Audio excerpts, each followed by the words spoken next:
परिचित जी ने कहा गुरुजी तनिक रुको, ये हिरण्याक्ष कौन था जो पृथ्वी को चुरा के भाग गया था? हिरण्याक्ष था कौन, इसका इतिहास क्या है? तो आप सब संक्षेप में सुनो। जो पृथ्वी को चुराए बैठा था, जिसको भगवान ने वाराह अवतार लेके मारा है, हिरण्याक्ष कौन था वो? छोटी सी बात है, एक कहानी है, बहुत ध्यान देके सुनना मित्रों। सावधान सुन। महाभारत में एक बहुत छोटा सा मंत्र आता है, नन्हा सा मंत्र है, बहुत कीमती है श्रोताओं के लिए, खास करके कथा के श्रोताओं के लिए। नन्हा सा मंत्र है, इसको ध्यान देके सुनो भाई बहनों। लिखा है महाभारत में, प्रमादेन हतम श्रुतम। इसका हिंदी अर्थ क्या होता है? लापरवाही से किया गया श्रवण नष्ट हो जाता है। कथा के पंडाल में बैठे और हल्केपन से बैठे कि अरे ठीक है, कहानी हो रही है, ठीक है, भागवत चल रही है, ठीक है, ऐसे आदमी का यहां बैठना नष्ट हो जाएगा। वो ये समय अपना सब वो गंवा रहा है, यहां बैठ करके 3 घंटे बर्बाद कर रहा है अपने को। और यहाँ का एक एक लम्हा बहुत अनमोल है, एक एक क्षण यहाँ का कीमती है, इसको बर्बाद न होने दो, कतई नष्ट न होने दो। प्रमादेन हतम सुतम, लापरवाही से किया हुआ श्रवण नष्ट हो जाता है। इसलिए बाबा शंकर ने कहा था, जन्म एक दुई कहाऊं बखानी, जन्म एक दुई कहाऊं बखानी, सावधान सुनु सुमुखी, सावधान सुनु सुमुखी सयानी, सावधान सुनु सुमुखी सयानी। बाबा महादेव ने कथा शुरू करने के पहले अपनी मैडम को डांट के कहा था, खाली ना बैठो यहाँ पर, खाली बैठना तो अपना काम करो जाए, सावधान सुन। उधर से काम भी छोड़ा, काम हानि, इधर इधर कुछ मिला भी नहीं तो दाम हानि। तो कम से कम एक तरफ तो रहो, घर के कामें करो, नहीं कोई तो पोछे लगाओ जाए, नहीं कोई सब्जी छोंको जाए। उधर से भी गए, इधर से भी गए, घर के न घाट के धोबी कुत्ता। तो कम से कम वहां का नुकसान करके यहाँ बैठे हुए हो, तो यहाँ का तो लाभ ले लो पूरा पूरा, ठीक है ना? सावधान सुन। जैसे बीएसएफ का जवान होता है ना, जब बॉर्डर पे खड़ा होता है कितना अलर्ट रहता है। कथा श्रोताओं को जब तक बैठे यहाँ पर, आधा घंटा बैठे, बीएसएफ के जवान तरह बैठे, एक सेकंड भी चूक न जाए आपसे, एक शब्द भी चूक न जाए व्यासगद्दी से निकला हुआ। तो हिरण्याक्ष कौन था? सावधान होकर सुनिए। भगवान विष्णु के 2 द्वारपाल थे, कथा आपको परिचित है सब। भगवान विष्णु की ड्योढ़ी पर रहते थे बैकुंठ में, नाम था जय एंड विजय, सबको पता है, ठीक है ना?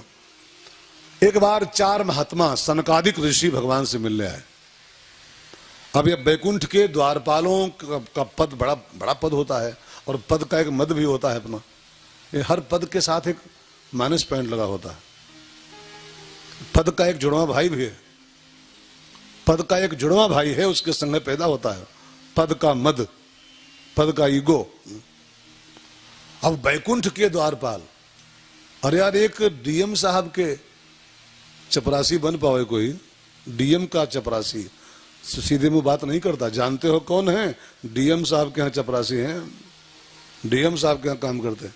एक डीएम का पियून खाली बन पाए तो इंसान अच्छे अच्छों से बात नहीं करता है। बैकुंठ के चपरासी, नारायण के चपरासी, जय विजय सनकादिक मिलने आए, और उसी पद के मद में चूर होके इन द्वारपालों ने उन संतों को भगवान से मिलने से रोक दिया। No admission without my permission, रोक दिया। तो संत रुष्ट हो गए, और उसी गुस्से में महात्माओं ने जय विजय को श्राप दे दिया।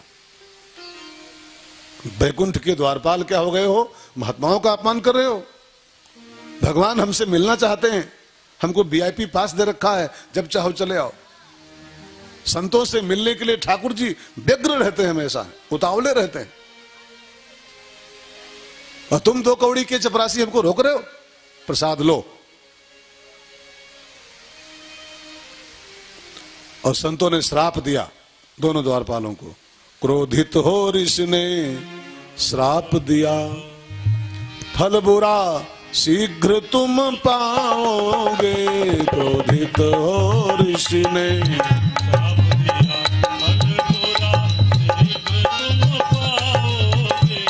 तुम 3 जन्म इस सठता से, तुम 3 जन्म इस सठता से राक्षस योनि में जाओगे। तुम 3 जन्म इस सठता से राक्षस योनि में जाओगे।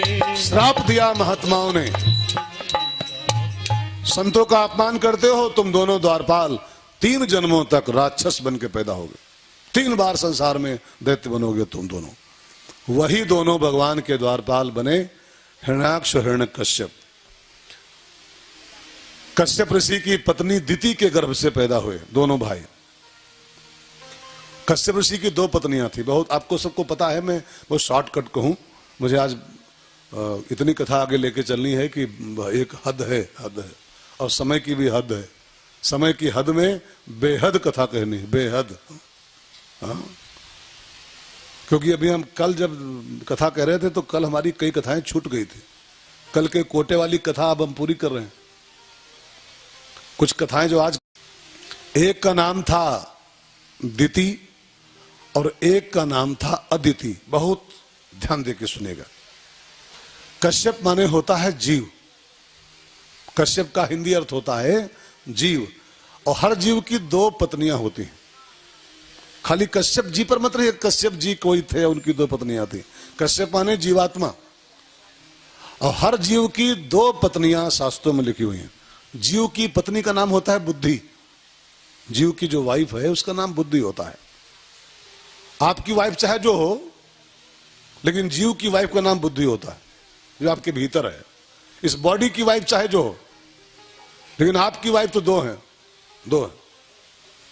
बुद्धि नाम की पत्नी के 2 रूप होते हैं, और आप सब जानते हो बुद्धि के 2 पार्ट कौन कौन से होते हैं, सुमति और कुमति। सुमति कुमति, ठीक है। मति माने बुद्धि, और बुद्धि के 2 पार्ट, सुमति एंड कुमति। तो कश्यप ऋषि की 2 पत्नियां थी, मतलब एक का नाम था दिति और एक का नाम था अदिति। दिति माने होता है कुमति और अदिति माने होता है सुमति। हर जीव के 2-2 वाइफें हैं ये। केवल कथा सुनोगे तो फिर रह जाओगे कि बाबा कोई थे कश्यप ऋषि, उनके 2 थी। हमारे तो एक है, एक है, कोई ना है, सबके 2 हैं, सबके 2। ये जिसको एक है तो ये बॉडी की खाली, जीव की नहीं। जीव की पत्नी बुद्धि है, जो आपके अंदर है उसकी वाइफ का नाम बुद्धि होता है। इसकी पत्नी नाम सुशीला भले होए, सुशीला बॉडी की पत्नी नाम, चंद्रमौली जी की पत्नी नाम, लेकिन जो चंद्रमौली के भीतर है उसका नाम सुशीला नहीं, उसका नाम बुद्धि है। अब बुद्धि के 2 रूप होते हैं, ठीक है। एक सुमति, एक कुमति, एक दिति, एक अदिति। अब कथा का एक और राज समझिए। सुमति के माने दिति के सब दैत्य हुए और अदिति के देवता हुए। कश्यप और दिति जब मिले तो दैत्यों का जन्म होना शुरू हुआ, और कश्यप और अदिति का जब समागम हुआ तो देवताओं का जन्म हुआ। कश्यप माने जीव, दिति माने कुमति, अदिति माने सुमति। अब थोड़ा कथा के विज्ञान को समझिए। जीव जब कुमति के साथ संबंध स्थापित करता है, मतलब जब कुमति में जीता है, तब उसके जीवन में सब दैत्यों का जन्म होता है। दैत्य माने दुर्गुण, दैत्य माने विकार। और जब जब हमारा संबंध कुमति के साथ होता है तो जहां कुमति तहां विपत्ति, तहां विपत्ति। और जब इस कश्यप का संबंध, इस जीव का संबंध सुमति से होता है, माने अदिति से होता है, तो देवता पैदा होते हैं। देवता माने क्या होता है, वो चंद्र देवता, इंद्र देवता नहीं, सद्गुण का नाम देवता होता है। जो हमारी देवी संपदा है, जो हमारे सद्गुण हैं, उनका नाम देवता होता है। तो सुमति से भरा जीवन जियोगे तो जहां सुमति तहां, सुमति माने क्या होता है, सद्बुद्धि, सद्बुद्धि और कुबुद्धि, ठीक है ना। अगर सद्बुद्धि के साथ जीवन जियोगे तो जहां सुमति तहां संपत्ति नाना, जहां सुमति तहां संपत्ति नाना, जहां कुमति तहां विपत्ति निदाना, जहां कुमति तहां विपत्ति निदाना, जहां सुमति तहां संपत्ति। और संपत्ति का अर्थ बिल्कुल मत करना कि पैसा। सुमति हो तो पैसा बहुत आता है। संपत्ति माने पैसा नहीं होता है, धन संपत्ति नहीं होता है। संपत्ति माने दैवी संपदा, दैवी संपदा। अगर सुमति के साथ जियोगे तो आपके जीवन में सद्गुणों का जन्म होगा, अच्छे अच्छे लक्षणों का जन्म होगा। ये आपकी संपत्ति असली है। ये संपत्ति कोई संपत्ति होती है तो सपना है सब, जिसको संपत्ति मानते सपना है। और कुमति दिति है, उससे दैत्य पैदा होते हैं। अब हुआ यूं, जानते हो क्या हुआ? एक दिन संध्या का समय था और कश्यप जी अपनी संध्या उपासना के उसमें थे, तैयारी में। आसन वासन ठीक कर रहे थे कि संध्या पूजा करें। संध्या का समय था। उसी समय में उनकी जो छोटी वाली बीवी है दिति, उन्हें कुमति, वो कामातुर होकर के अपने पति के पास है संध्या बेला में। उन्हें 5-6-7 के बीच का समय था और कामातुर होके आई और अपने पति से उसी संध्या बेला में उसने प्रणय याचना किया। कश्यप ने उसको समझाया, देवी ये समय ठीक नहीं है, ये समय संध्या का है, इस समय भगवान के भजन का है। संध्या माने संध्या का समय होता है। संध्या माने खाली सांझ नहीं, संध्या माने संध्या का समय। संध्या माने संध्या पूजा, ये भगवान की पूजा का समय होता है। जिस समय 2 मिल रहे हो ना, 2 टाइम संध्या मानी गई, 2 संध्याएं, 2 वैसे त्रिसंध्या लिखी है लेकिन 2 तो पक्की। एक जब रात खत्म हो रही हो और दिन हो रहा हो, उस समय संध्या होती।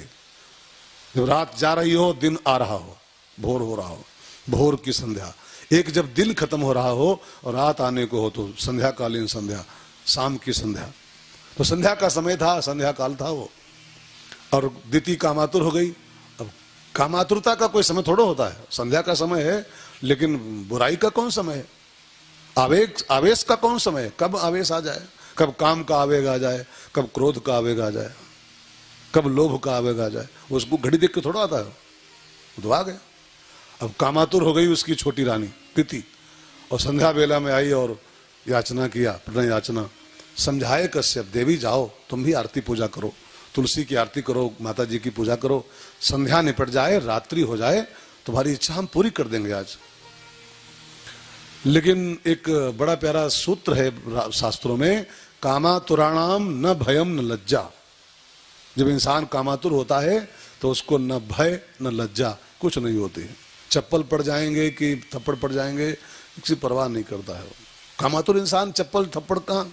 कई लोग कहते हैं खीर में चावल मिले, दूध में चावल मिले उसे हम खीर कहते हैं, और प्यार में चप्पल मिले उसको तकदीर कहते हैं। हाँ हाँ हाँ, अपनी अपनी थिंकिंग है। कई लोग कहाँ डरते, न शर्म उनको होती है न भय होता है। निर्लज्ज होते हैं कामातुर लोग। कामातुराणाम, उसका दुष्परिणाम कामातुरता का क्या है? जो अत्यंत कामुक होते हैं वो न भय उनको होता है लोक परलोक का, पाप पुण्य का, और न उनको शर्म होती, न उनको लज्जा होती। निहायत निर्लज्ज लोग होते हैं। अब क्या हुआ भाई बहनों? कश्यप जी के मना करने के बावजूद भी दिति निर्लज्ज हो गई और संध्या बेला में ही अपने पति को उसने मजबूर कर दिया। और उसी मजबूरी में, बाध्यता में कश्यप जी को अपनी पत्नी की इच्छा पूरी करनी पड़ी। लेकिन निवृत्त होते उन्होंने एक श्राप दे दिया, मूर्ख, संध्या वेला में तूने दुष्कृत्य किया है, हमको भी इसमें लिप्त किया है, तो मेरा श्राप है। और श्राप क्या है? परिणाम। कुकृत्य का परिणाम श्राप कहलाता है। ये सल्फाज गोली परिणाम क्या है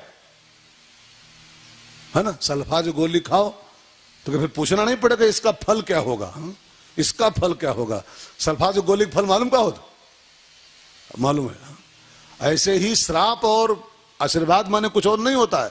पुण्य का फल आशीर्वाद होता है और पाप का फल श्राप होता है। पाप करोगे, बबूल के पेड़ को बोगे तो परिणाम में आप आम नहीं पा सकते हो, फिर कांटे ही पा सकते हो, कांटे ही पाओगे। तो दुष्कृत्य करने वालों को आशीर्वाद मिलेगा ये संभव नहीं है।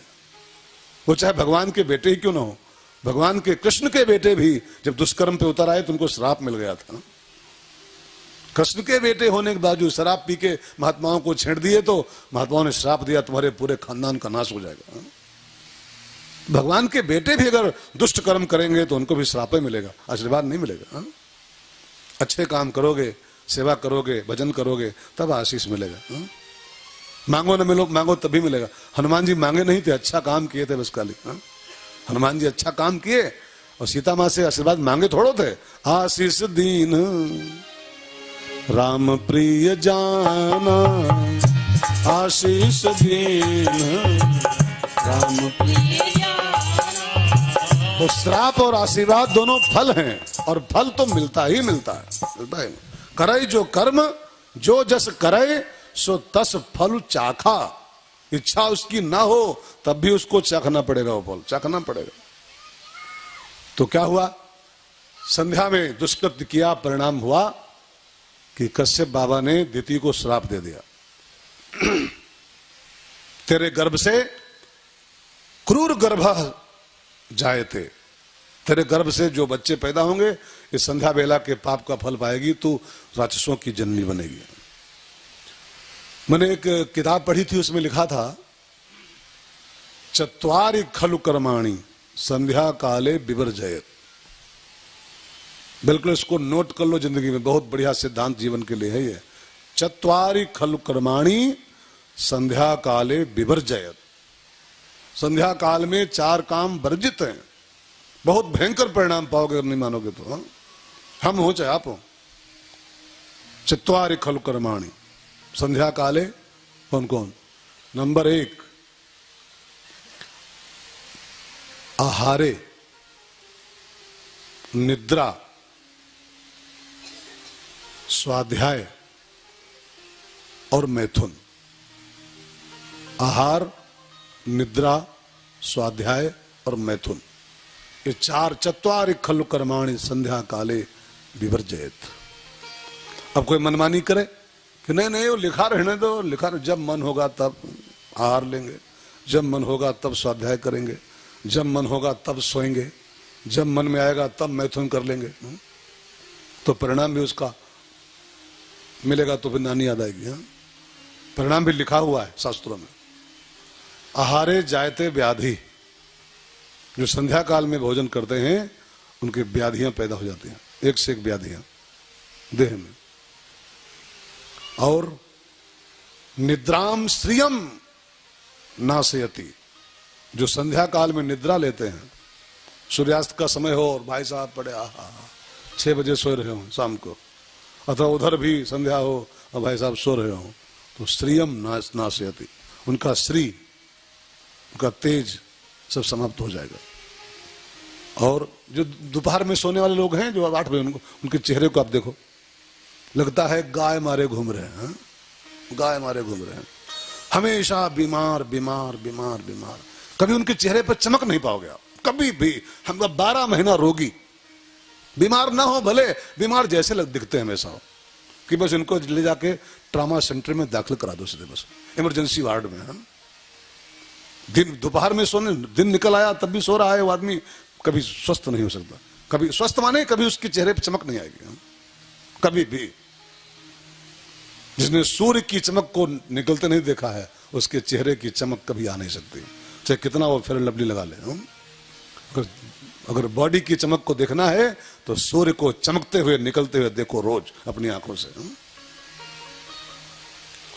तो संध्या काल में सोने वाला श्रियम नाशयत, चाहे वो संध्या चाहे वो संध्या। और 2 हो गए, निद्राम श्रियम, स्वाध्याय च मरणम भवेत, जो संध्या काल में स्वाध्याय करते हैं, शास्त्रों का अध्ययन करते हैं, मरणम भवेत, मृत्यु हो सकती है उनकी।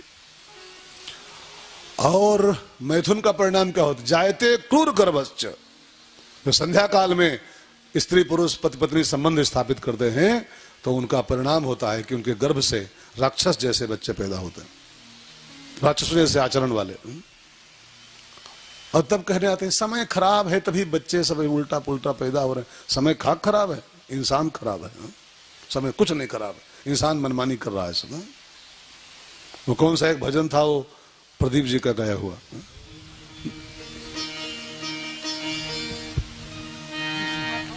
देख तेरे संसार की हालत क्या हो गई भगवान, कितना बदल गया इंसान, कितना बदल गया इंसान। इसमें और जोड़ दिया जाए, देख तेरे संसार किया क्या हो गई भगवान, कितना बिगड़ गया इंसान, कितना बिगड़ गया इंसान। अर्थ वही है, बस बदल की जगह बिगड़ बोल। इंसान बिगड़ गया है, हर जगह मनमानी करता, हर जगह मनमानी करता है। शास्त्रों की तो ऐसी की जो मन में आता वो करता है, इसलिए तो सब माहौल खराब हो रहा है। आजकल जो लफंगे बच्चों का जन्म हो रहा है, लफंगों की उत्पत्ति हो रही है संसार में, इन लफंगों की उत्पत्ति के कारण बच्चे नहीं हैं, उनके मम्मी पापा, उनके माता पिता मनमाना जीवन जीते हैं। कोई परहेज नहीं, कोई डर नहीं, कोई विचार विवेक नहीं, बस सब मनमाना पशुओं की तरह। और जब पशुओं की तरह जीवन व्यवहार करोगे तो बच्चे पशु ही पैदा होंगे। पशुओं के यहाँ पशु ही पैदा होते, पशु के यहाँ इंसान नहीं पैदा होता है, इंसान के यहाँ इंसान पैदा होता है। तो देख तेरे संसार की हालत क्या हो गई भगवान, कितना बदल गया इंसान, कितना बदल गया इंसान। सूरज न बदला, चांद न बदला, न बदला रे आसमान, कितना बदल गया इंसान, कितना बदल गया इंसान। तो संध्या काल में संबंध स्थापित किया। परिणाम हुआ कि दिति के गर्भ से 2 बच्चे पैदा हुए। एक का नाम था हिरण्याक्ष और एक का नाम पड़ा हिरण्यकश्यप। हिरण्याक्ष ने पातालपुरी में उठा लिया पृथ्वी को और जाके पातालपुरी में छिपा दिया, दबा के बैठ गया। तब भगवान ने 12 अवतार लेकर के उसका उद्धार किया है। हिरण्याक्ष हिरण्यकश्यप ये राक्षसों के मूल हैं, माने प्रथम राक्षस ऐसा होता है ना। वो प्रथम मनुष्य कौन था? मनु। सब मनुष्य उन्हीं से पैदा हुए। ऐसे अगर पूछा जाए कि सब राक्षसों का मूल कहाँ पर है, जब रावण कुंभकर्ण और सब सब सब सब सबका मूल कहाँ है, तो हिरण्याक्ष हिरण्यकश्यप। राक्षस माने बुराई, ध्यान देकर सुनिएगा। और जिंदगी में पैदा होने वाली समस्त बुराइयों का जो स्रोत स्थल है, जो उद्गम स्थल है, वो है हिरण्यकश्यप हिरण्याक्ष। सब बुराइयों से पैदा होते। हिरण्याक्ष माने क्या होता है, हिरण्यकश्यप माने क्या होता है। अब खाली नाम सुन के मत छुट्टी कर लेना कि वो हिरण्याक्ष हिरण्यकश्यप थे वही छोड़ो। हिरण्याक्ष माने देखो ये मूल है दोनों सब बुराइयों के। आप हम अपने जीवन को चेक करो, हम सब चेक करें, सारी बुराई इन दोनों से पैदा होती है, सारी बुराइयां। ये ना हो तो राक्षस एक भी पैदा नहीं हो सकता जीवन में। हिरण्याक्ष माने, हिरण्याक्ष शब्द का संधि विच्छेद करो। हिरण्य प्लस अक्ष इज इक्वल टू हिरण्याक्ष। हिरण्य माने होता है संपत्ति, दौलत, ठीक है ना, दौलत। हिरण्य सोना, सोना। अक्ष माने होता आंखें। तो जिसकी आंखें 24 घंटा सोते जागते हर समय पैसे को ही ढूंढती रहती हैं, पैसा कैसे मिले, पैसा कैसे आवे, बस पैसा कैसे मिले।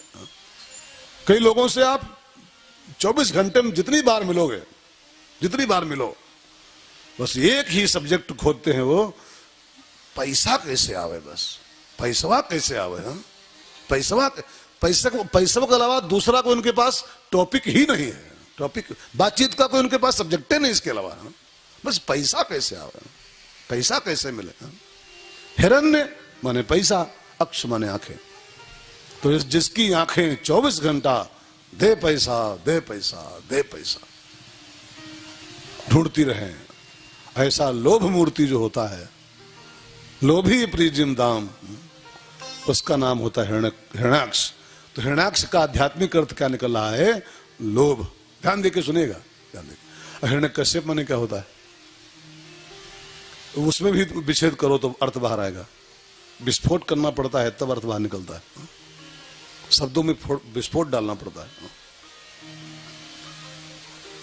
बम होते ना, विस्फोट कर इतने बड़े रखे होते, खाली इतने बड़े बम हो, इतने बड़े, और विस्फोट कर दो तो पूरे पूरे शहर, इतनी पावर पैदा होती है कि पूरे पूरे शहर इतना बड़ा होता है, ठीक है ना। विस्फोट का बड़ा परिणाम आता है। ऐसे ही शब्दों का विस्फोट करना पड़ता है अर्थ निकालने के लिए। हिरण्यकश्यप माने विस्फोट कीजिए, विच्छेद, हिरण्य प्लस कशिप इज इक्वल टू हिरण्य कशिप, ठीक है ना। हिरण्य माने तो अर्थ वही है, दौलत, पैसा, रुपया, संपत्ति। और कशिप माने होता है चारपाई, खटिया। अब खटिया माने होता है भोग की जगह, विश्राम की जगह, ठीक है ना। तो जो पैसों में ही विश्राम देखता है, धन मिले तब सुकून मिले, पैसा मिले तब मजा आवे जीवन में, हाँ? जिसको पैसे के अलावा बस कहीं सुकून दिखता ही नहीं, ना अम्मा में, न पापा ने में, न भाई में, न भतीजे में, खाली पैसा मिले तब मजा आवे जीवन में, हाँ? ऐसा भोग का प्रतीक जो है, जिसको कशिप माने भोग की जगह, जो पैसे में ही, पैसा मिले तो खूब संसार के भोग भोगें, पैसा हो तो ये करें, पैसा हो तो ये मकान लें, पैसा हो तो फिर ये 3 तोला वाली बनवाएं, पैसा हो तो 5600 की साड़ी लावें, पैसा हो तो पिज्जा खावें। बस हिरण्यकशिप भोग का प्रतीक हिरण्यकशिप। अब आप समझ गए, लोभ का प्रतीक है हिरण्याक्ष और काम का प्रतीक है, काम माने भोग, ठीक है ना, हिरण्यकश्यप। और दुनिया की समस्त बुराइयों के मूल ये राक्षसों के पित्र हैं, ये पित्र, समस्त दैत्य इनके बाद पैदा हुए, इन्हीं से पैदा हुए। तो जीवन में पैदा होने वाला हर दुर्गुण, जीवन में पैदा होने वाला हर विकार, जीवन में पैदा होने वाला हर बुराई, ये काम और लोभ से पैदा होती है। काम न हो, भोग की इच्छा न हो और लोभ न हो तो इंसान कोई बुराई करेगा ही नहीं, कोई दुष्कर्म करेगा ही नहीं, बढ़िया सा जीवन जी के दुनिया से जाएगा। ज्यों की त्यों धर दिन ही चदरिया। अगर काम न हो और लोभ न हो तो जैसी चादर दे के भगवान ने भेजा था, बिल्कुल कबीरदास जी कहते हैं, दास कबीर ने ऐसी ओढ़ी कि एक दाग नहीं लगाया मैंने चद्दर में, और ज्यों की त्यों धर दिन ही चदरिया। ठाकुर उन्होंने जैसा हमको दिया था जीवन निर्मल बेदाग, वैसे मैं आपको आपके हवाले कर रहा हूं। कुछ ऐसा ही आप भी करो। भगवान ने जैसा आपको भेजा है, एक भी दाग लगाए बिना चद्दर, बिल्कुल बुर्राक चद्दर, चमाचम भगवान के आगे लेके जाओ। नहीं तो बाद में भजन गाओगे, मैली चादर ओढ़ के कैसे द्वार तिहारे आऊं। हाँ, इतने दाग लगा लोगे तो कैसे पहुंच पाओगे, कौन मन लेके वहां जाओगे। सजन रे झूठ मत बोलो, दाग मत लगाओ इस चद्दर में, क्या लेके मुंह जाओगे ऊपर, क्या मुंह दिखाओगे परमात्मा के सामने। सजन रे झूठ मत बोलो, खुदा के पास जाना है, न हाथी है न घोड़ा है, वहां पैदल ही जाना है।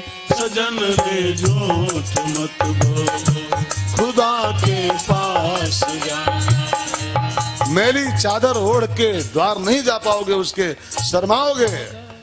वो गीत कहता है, हे पावन परमेश्वर मेरे, मन ही मन शर्माऊं, मैली चादर ओढ़ के कैसे द्वार तिहारे आऊं। कबीरदास की तरह गाओ कि दास कबीर ने ऐसी ओढ़ी, ऐसी ओढ़ी, एक दाग नहीं लगाया मैंने चद्दर में, और ज्यों की त्यों तुम्हारे हवाले कर रहा हूं, लो संभालो। ऐसा जीवन जियो यार, बेदाग जीवन, निर्विकार जीवन कर सकते। You can do. लेकिन ये हिरण्यकश्यप हिरण्याक्ष सारी बदमाशी करते रहते हैं अंदर बैठे, हाँ? सारी बुराइयों के उद्गम है ये, काम और लोभ। अब क्या हुआ, हिरण्याक्ष का लोभ बढ़ा तो उसने पृथ्वी को चुरा लिया। लोभी आदमी पृथ्वी भर को पा जाए तब भी उसको संतोष नहीं होता। लोभी आदमी को पूरी धरती सौंप दो, पूरी धरती पा जाए हो, तब भी और ढूंढेगा आगे। भागवत में लिखा है 11वें स्कंध में कि यद पृथिव्याम ब्रीह्यवम, पूरी पृथ्वी का सारा अन्न, पूरी धरती का सब धन, पूरी धरती के सब पशु और पूरी पृथ्वी की सब स्त्रियां, सब महिलाएं एक ही लालची आदमी के हवाले कर दी जाएं और पूछा जाए, भाई साहब का हाल बा। हाँ? पूरी पृथ्वी का सब धन, सब अन्न, सब पशु और सब महिलाएं एक आदमी के पल्ले बांध दी जाएं, लोभी आदमी के, हिरण्याक्ष के, और पूछो कि पूरा हो गया तो अभी एक और कम है, एक और कम है। लोभी और संतोष, पूरी पृथ्वी दबा के बैठ जाए तब भी संतोष नहीं करता है। कई लोग हैं जो अरब अरबपति हैं, अरबों पति, बैठे बैठे खाएं तो 7 पीढ़ी खाएं, बैठे बैठे खाएं, इतना है 7 पीढ़ी बैठे बैठे खाएं, लेकिन तहु मरे जा रहे हैं। और प्लाट और प्लाट। जब 7 पीढ़ी भर का धर लिया है तो अब बैठ चुपचाप, हाँ? माला उठा, बच्चे तेरे पोते तक बैठे बैठे खाएंगे, इतना पैसा इकट्ठा है। आग लगी, आग। एक सेठ ने अपने मुनीम से पूछा कि पता लगाओ कि अपने पास कितना पैसा है, पता लगाओ।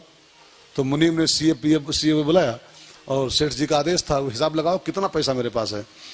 तो सीए ने सब बना के और वाउचर फिट किया, बैंक बैलेंस और सब लॉकर और सब चेक किया, और जमीन जायदाद मकान दुकान सब। कहा सेठ जी इतना है कि तुम्हारी 10 पीढ़ियां बिल्कुल कुछ न करें, बैठे बैठे खाएंगे। 10 पीढ़ियां बैठे बैठे खाएंगे। अब इतना सुनते ही सेठ दोनों हाथों से छाती कुट रहा, हाय का होई दादा, मर गए हम तो मर गए भैया। तो मुनीम ने कहा क्यों रो रहे हो? कहा 10 खाएंगी तो गिरोही का होगा, 10 तो बैठे बैठे खाएंगी, गिरोही का क्या होगा, गिरोही पीढ़ी का। इसी में इंसान मरा जा रहा है। 10 तक का बैठे खाने भर को है, लेकिन 11वीं के लिए मर रहा है कि गिरोही पीढ़ी का हो। अरे तो अपनी सोच तो गिरोही सोच रहा है, अपना भला कर। इंसान इसी में जूझ जाता है। लोभ हिरण्याक्ष है, हिरण्याक्ष। पूरी धरती पा जाए तब भी कहेगा अभी कम है, अभी कम है। तब भगवान ने वाराह अवतार लेके उसको मारा है। वाराह माने क्या होता है? वाराह माने भगवान है उनको छोड़ दो अगर, वाराह माने होता है संतोष। वाराह जो है संतोष का प्रतीक है, हिरण्याक्ष लोभ का प्रतीक है। लोभ का वध किसके हाथों हुआ है? वाराह के हाथों, मतलब संतोष के हाथों। जब आवे संतोष धन, हाँ, जब तक ये अवतार नहीं होगा जीवन में, कथा में तो हो रहा है, होने दो, कि वाराह अवतार अब हुआ और हिरण्याक्ष को मार डाला और ये हुआ। आपके जीवन में वाराह अवतार होना चाहिए, हमारे यहाँ होना चाहिए। संतोष का अवतार कराओ, और जिस दिन संतोष को पैदा कर पाओगे आपके जीवन का हिरण्याक्ष मारा जाएगा, और तब सुकून मिलेगा जीवन। जब आवे संतोष धन, सब धन धूर समान। रामायण में एक चौपाई है, पढ़िए। बिनु संतोष ना काम न साही, बिनु संतोष ना काम न साही। काम अछत सुख सपने हो नाही, काम अछत सुख सपने हो नाही। बिना संतोष के लोभ मरेगा नहीं, और बिना लोभ गए जीवन में सपने में भी शांति नहीं मिलने वाली। सुख सपने होना है। जब तक ये चाहिए वो चाहिए में फंसे रहोगे तब तक सुकून नहीं पा सकते हो। यार कभी सोचो, एक जानवर भी, पशु जब पेट भर जाता है ना, जब पेट भर लेता है तो सुकून से बैठ के पागुर करता है, सुकून से बैठ कर। एक बार पेट भर लिया, वो चाहे बैल हो, कुत्ता हो, भेड़िया हो, भैंस हो, गाय हो, ऊंट हो, घोड़ा हो, एक बार पेट भर गया तो सुकून से बैठ के अगली भूख तक वो कुछ नहीं करता है। अगली भूख सुकून से बैठ के पागुर मारता है, हा? लेकिन इंसान के ऐसे आग लगी हुई है कि खा के लेटतो नहीं है 5 मिनट। हाँ, ज्यों त्यों पराठा ठूसे, और पराठा ठूस के और फिर जूता पहना। अच्छा मैडम बाय, जा रहा हूं फिर दूसरा प्लाट ढूंढने, हाँ? दूसरा प्लाट ढूंढने जा रहा हूं। अरे खा के 1 घंटा आराम करो यार, जानवरों से बदतर हो गए हो क्या? जानवर भी एक बार खा के थोड़ा पागुर करता है बैठ करके। पागुर माने आराम की बात ये नहीं है कि आप लेट ही जाओ, आराम माने हो गया, थोड़ा संतोष करो, थोड़ा सुकून से जियो। खाली हाय हाय की जिंदगी कोई जिंदगी थोड़ो है यार। दे हाय हाय, दे हाय हाय। तो संतोष आएगा वाराह, तब ये हिरण्याक्ष मरता है। और पृथ्वी को भगवान ने उसके चंगुल से बाहर निकाला, और फिर तो ब्रह्मा जी को आज्ञा दिया, अब आप इस